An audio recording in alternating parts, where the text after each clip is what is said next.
암몬 자손이 자기가 다윗에게 믿게 한 줄을 안지라.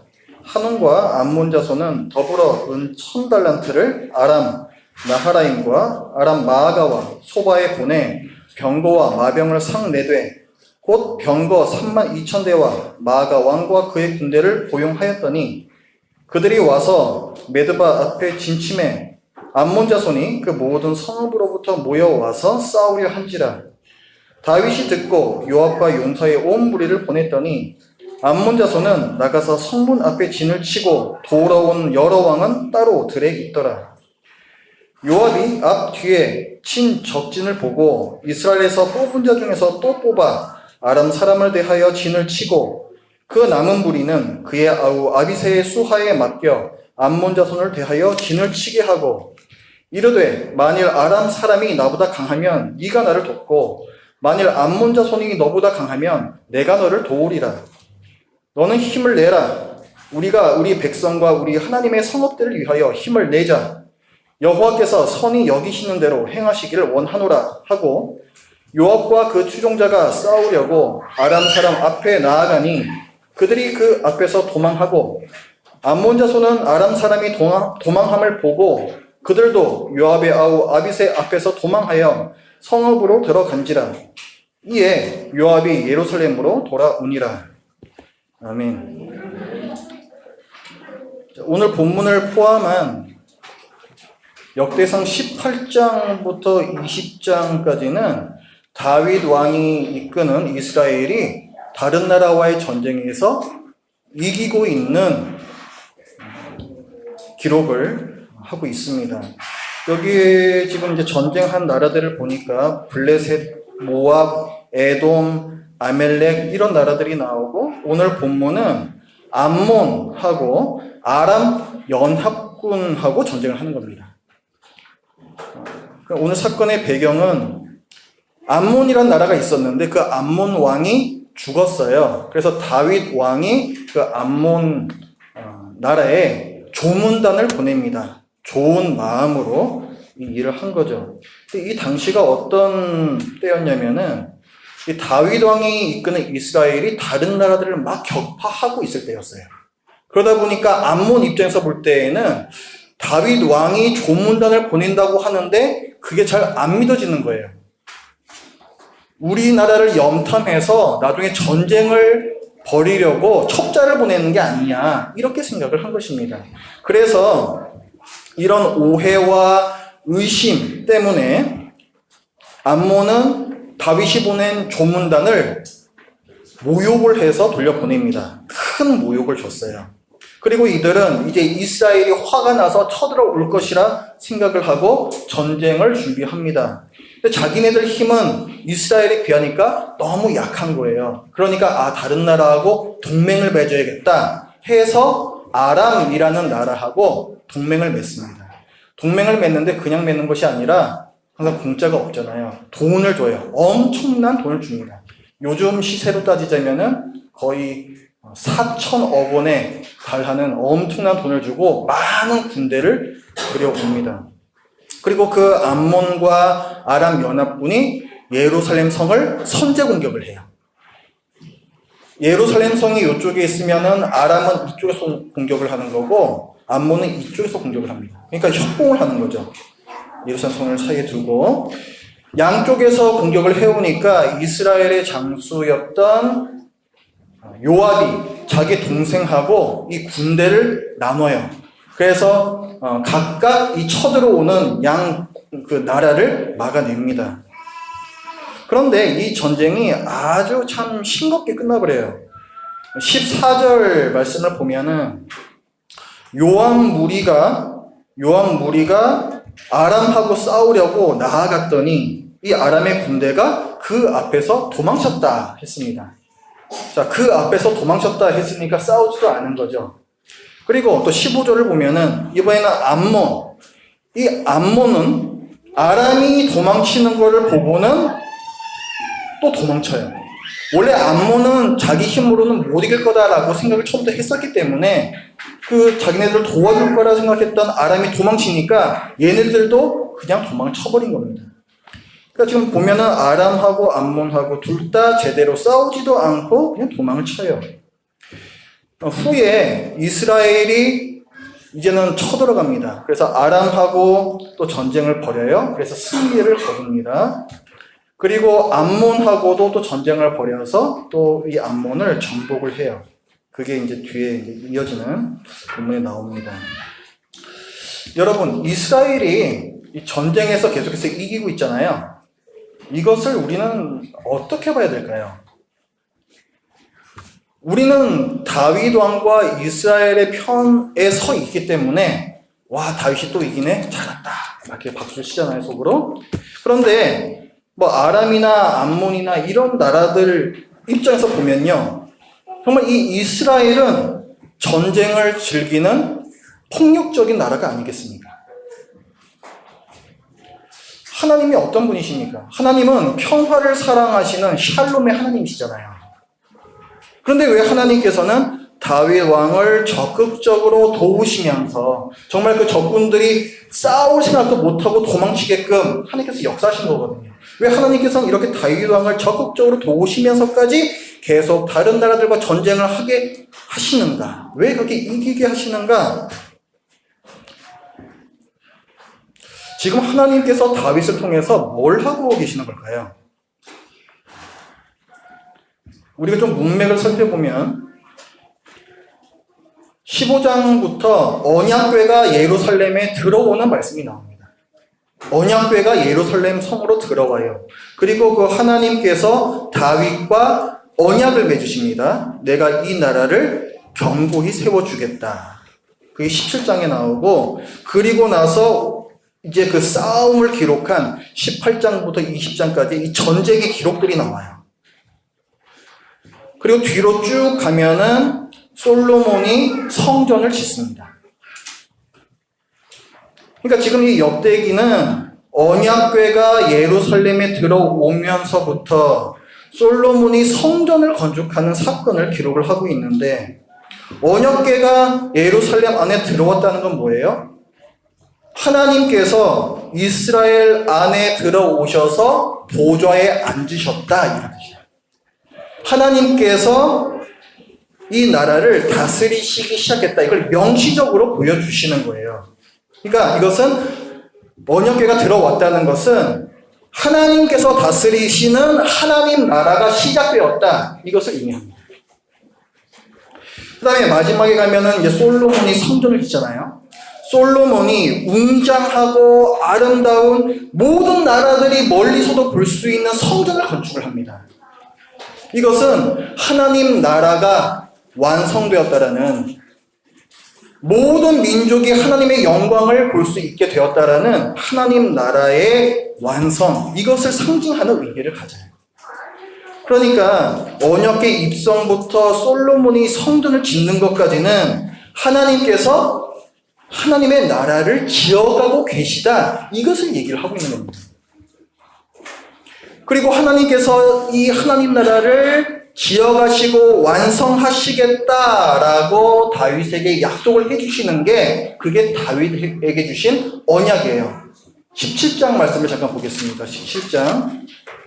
자, 17장 전에는 이제 언약궤가 들어오는 사건이 있었고, 이제 하나님께서 다윗과 언약을 맺어주십니다. 17장 11절 말씀을 보면 하나님께서 약속을 다윗에게 해주시는데, 너의 아들 중 하나를 통해서 그 나라를 견고케 하겠다. 견고한 나라에 대한 약속을 주십니다. 그리고 그 밑에 12절에서는 그가 나를 위해 집을 건축할 것이다. 이 집이 뭐겠어요? 하나님을 위한 집이니까 성전인 거죠. 그 다음에 나는 그의 왕위를 영원히 견고히 하겠다. 그 다음에 그 밑에 또 14절 말씀을 보면 내가 영원히 그를 내 집과, 성전이죠, 내 나라에, 하나님 나라죠, 세우리니 그의 왕위가 영원히 견고하리라. 그러니까 지금 하나님께서 다윗에게 주시는 이 언약의 내용은 뭐예요? 다윗의 후손을 통해서 영원한 하나님의 나라와 영원한 성전을 완성시키시겠다, 이 약속을 주신 겁니다. 지금 이 약속은 자, 누구를 통해서 이루어진다 그랬어요?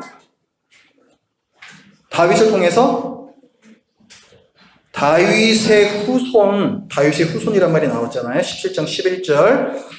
다윗의 후손을 통해서 나라를 경고케 하고 12절에 그가 나를 위해, 그 후손이 나를 위해 성전을 건축할 것이고, 또 14절에서도 내가 영원히 그 다윗의 후손을 성전과 하나님 나라에 세우겠다. 그 왕위를 영원히 하겠다. 그러니까 이것은 다윗의 후손을 통해서 하실 일을 말씀해 주시는 거예요. 그러면은 하나님께서 다윗을 통해서는 어떤 일을 하실까요? 하나님께서는 다윗을 통해 이 견고한 하나님 나라를 세우는 정지 작업을 하십니다. 땅을 고르는 작업을 하시는 거예요. 지금 이스라엘이 가나안 땅에 들어와 있는데 이스라엘을 자꾸 넘보는 다른 나라들이 있잖아요. 이 나라들이 계속해서 위협하는 한 하나님 나라는 견고히 세워질 수가 없어요. 그래서 하나님께서는 이 다윗을 통해 이 다른 나라들을 꼼짝 못하게 만드십니다. 그 17장 8절부터 말씀을 보시면 17장 8절부터 10절까지의 말씀에 이런 말씀이 나와요. 내가 네 모든 대적을 멸하겠다. 악한 자들이 너희를 해치지 못하게 하겠다. 네 모든 대적이 너에게 복종하게 하겠다. 다른 나라들이 감히 넘볼 수 없도록 하겠다. 이렇게 약속을 해주세요. 이 약속이 있고 나서 이제 18장부터의 전쟁 기록들이 나옵니다. 자, 과연 하나님께서 네 모든 적을 멸하겠다, 네 적들이 너에게 복종하게 하겠다, 너희를 해치지 못하게 하겠다, 이 약속을 과연 다윗에게 지키시는가? 오늘 본문 18장의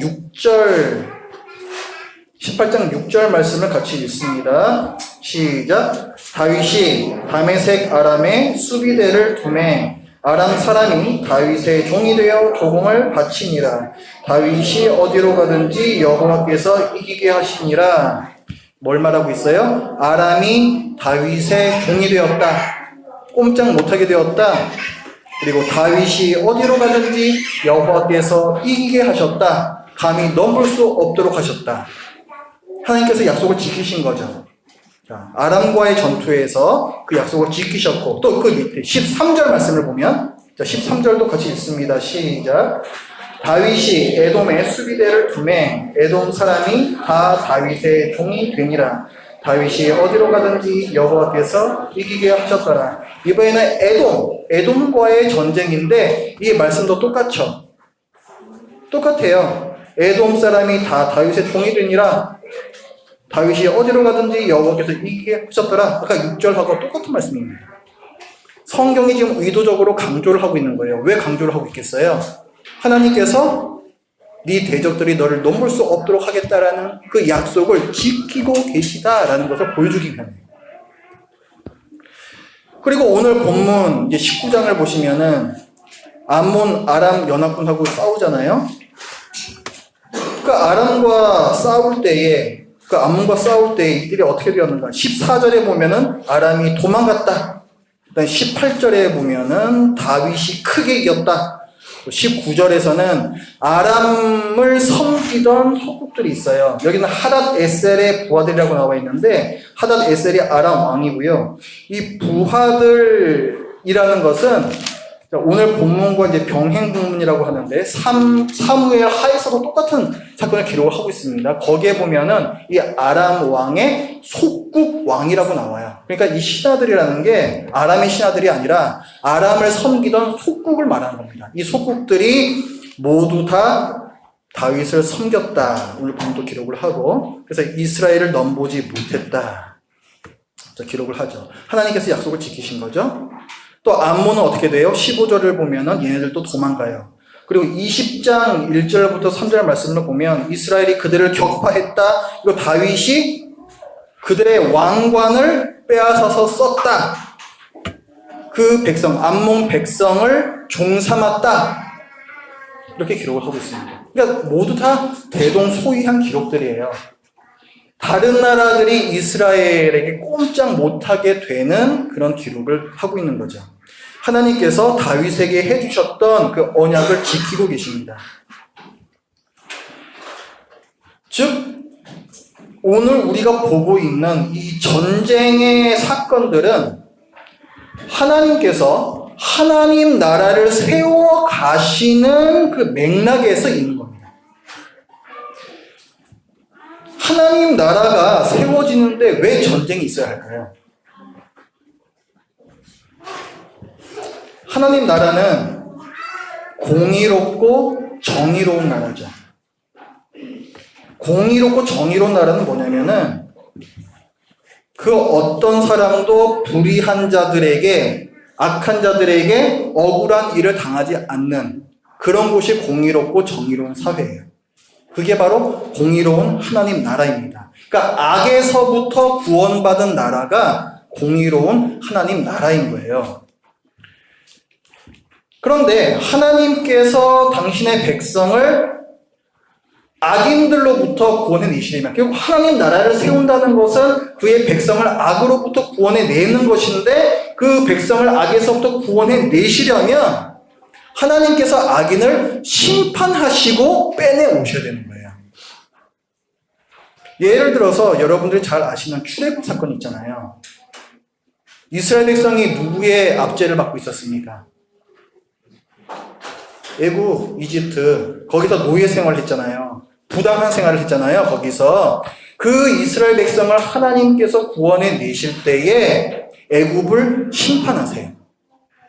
10개의 재앙으로 시작해서 나중에는 이 애굽 바로왕의 군대가 홍해에서 심판을 당합니다. 그 사건을 통해서 이스라엘이 구원을 받죠.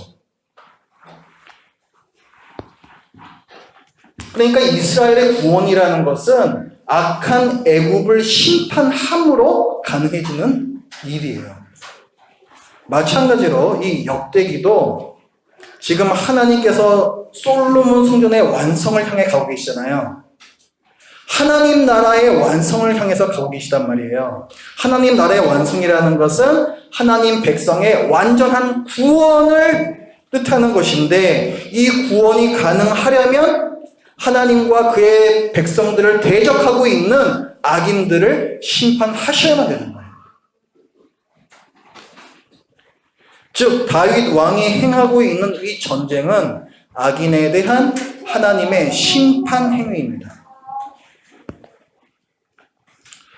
심판 없이는 구원이 없어요. 구원과 심판은 동전의 양면과 같습니다.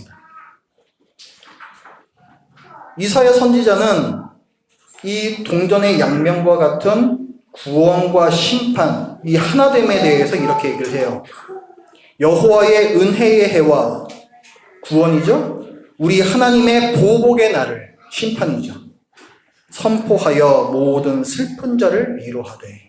이사야 61장 2절에 나오는 것 같습니다. 은혜의 해와 보복의 날을 함께 묶어서 얘기해요. 그러면 이 사실이 이 시대의 교회, 우리들에게 주는 교훈은 뭐가 있겠습니까? 우리 그리스도인의 구원이 완성되는 예수님의 재림의 날에는 반드시 심판도 함께 있다는 거예요. 야, 하나님 너무 쪼잔하시다. 그냥 다 용서해 주시면 되지. 그게 대인배고 그게 정말 이상적인 하나님이 아니시겠냐? 이렇게 생각할 수가 있어요. 그냥 무슨 일이든지 그냥 허허 웃어 넘기는, 우린 그런 사람들 좋아하잖아요.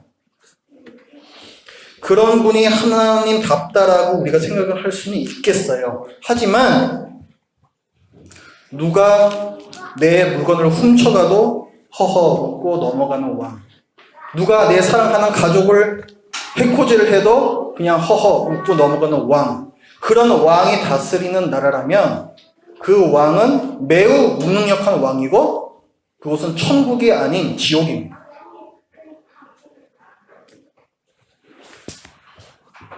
하나님 나라는 하나님의 공의가 강같이 흐르는 곳이라고 했어요. 그래서 예수님께서 재림하셔서 하나님 나라를 완성하실 때에는 악인들에 대해 잔혹하리만치 철저한 심판을 행하십니다. 그러면 하나님께 심판받을 악인은 도대체 누구를 가리키는 걸까요? 하나님을 대적하고 불순종하며 자기 욕심을 따라 사는 사람들입니다. 설령 그들이 다른 사람들에게 해를 입히지 않고 심지어 선행을 베푼다고 할지라도 그들은 악인이에요. 왜냐하면 그들은 선하신 하나님, 선 그 자체이신 하나님을 대적하기 때문에 그렇습니다. 가장 큰 악이죠. 그 악을 행할 때에 우리의 선행은 추악하고 더러운 이 몸을 정말 매우 어설프게 가리는 구멍이 숭숭 뚫린 누더기 옷에 불과합니다. 그리고 하나님께서는 그런 악인들에게 죄를 물어 철저히 벌하세요. 여기 있는 우리는 도대체 누구입니까? 하나님 편에 서 있는 그분의 백성인가? 아니면 심판받을 악인인가? 우리 모두는 본래 악인이었어요. 사도 바울은 에베소서에서 이렇게 말합니다. 그때에 아직 우리가 예수 그리스도를 알지 못하고 하나님을 알지 못하고 우리 마음대로 살던 그때에 우리는 허물과 죄 가운데에서 행하는 자였고 이 세상의 풍조를 따르는 자였고 하나님을 거역하는 마귀를 따르는 불순종의 자녀들이었고 자기 욕심을 따라 살며 내 마음대로 행하는 자였고 그래서 우리는 하나님께 진노받아 마땅한 자, 심판의 대상이었다. 이렇게 말씀합니다. 그런데 우리를 지극히 사랑하시는 하나님께서는 우리가 심판받지 않기를 원하셨어요. 우리를 구원하고 싶으셨습니다. 그러나 구원을 위해서는 반드시 심판이 있어야 하기에 성자 하나님께서 스스로 친히 심판받으심으로 우리를 구원하셨습니다. 예수 그리스도의 십자가는 하나님의 백성이 죄로부터 구원받는 사건이고 동시에 하나님께서 우리의 죄를 그리스도 안에서 심판하시는 사건입니다. 혹시 이 중에 예수 그리스도를 믿지 않는 분이 계시다면 간곡히 말씀을 드립니다. 저희 역시 여러분과 다름없이 큰 죄를 짓고 사는 그런 죄인이지만 저희는 저희가 얼마나 큰 죄인인지 깨달았고 그 죄를 회개하며 예수님께서 그 죄값을 대신 받아주신 사실을 진심으로 믿고 받아들임으로 구원을 받았습니다. 아직 예수 그리스도를 모르시는 분께서는 이 예수 그리스도를 지금 이 시간에 제대로 아시고 믿으시고 그 마음 가운데 받아들이시길 바랍니다.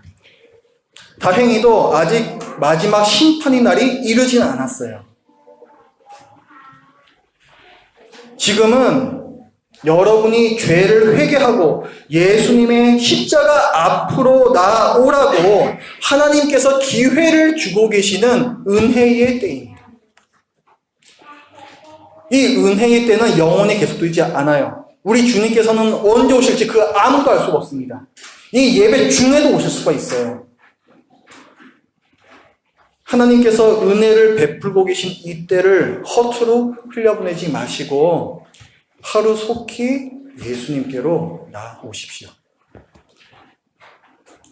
그리고 예수 그리스도를 신실하게 믿는 분들께는 평안과 위로를 전합니다.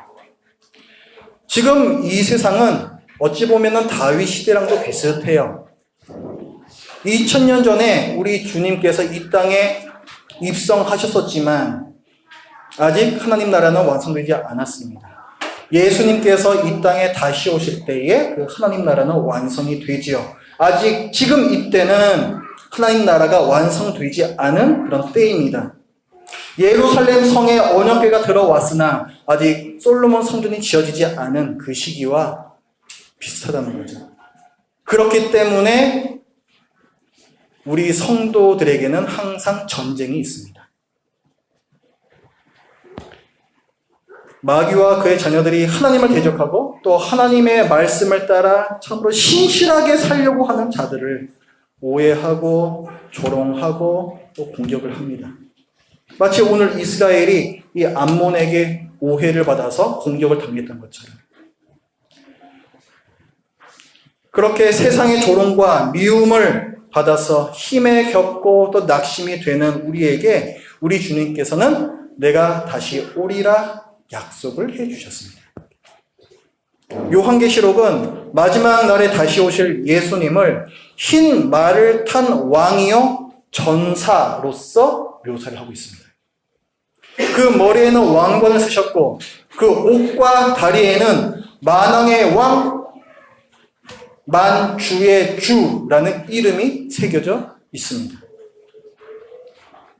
요한계시록 16장의 말씀을 보면 재림의 그때에, 예수님께서 재림하시는 그때에 마치 오늘 암몬이 아람하고 연합했던 것처럼 하나님을 대적하는 자들이 온 세상에 그 불신 왕들을 다 끌어모아서 그 아마겟돈이라는 곳에서 하나님과 한판 전쟁을 벌입니다. 우리 주님의 군대가 그곳에서 마지막 전투를 벌이세요. 이 전쟁은 하나님께서 우리를 구원하시는, 우리를 완전히 구원하시는 전쟁이요 악인을 철저히 멸하시는 현장입니다. 전사로 오신 예수님께서 그분을 끝까지 대적하는 악인들을 맹렬한 진노로 멸하세요. 그리고는 영원한 나라와 영원한 성전을 완성을 하십니다. 승리하신 왕, 온 천하의 영원한 왕이신 예수 그리스도께서 그때에 이 땅에서 수고하고 억울함을 당했던 우리의 눈물을 닦아주십니다. 이 땅에서 우리가 겪는 정말 이 신앙의 정절을 지키기 위해서 그 과정 중에 받는 억울함과 미움과 그 서러움들을 그날에 깨끗하게 다 닦아주신다는 거예요. 그렇기 때문에 반드시 있을 이 보복의 심판은 오히려 우리에게 큰 위로가 됩니다. 두려움이 아닌 소망으로 그 날을 기다리시길 바라요. 그리고 혹시 하나님을 대적하고 경멸하는 일에서 아직 돌아서지 않은 분이 계시다면 예수님께서 여러분의 죄에 대한 심판을 대신 받아주셨기에 여러분이 구원 받으셨음을 믿고 그리고 저희와 함께 마지막 날의 소망에 동참하시길 간절한 마음으로 부탁을 드립니다. 기도하겠습니다.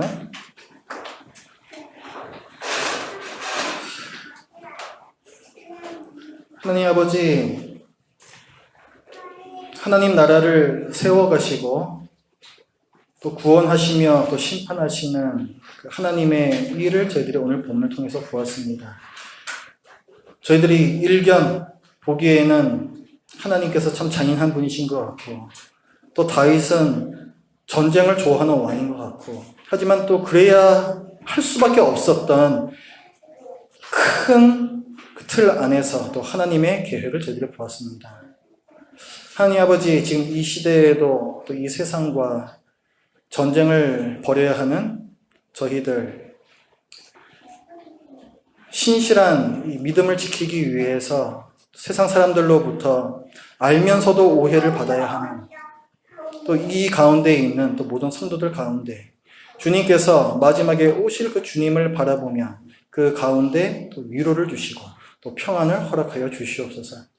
그리고 이 위로가 단지 우리만의 위로가 아니요 아직 예수 그리스도를 알지 못하는 그런 이 구원의 방주 안으로 들어와야 할 다른 분들께도 동일하게 또 전해지기를 원합니다.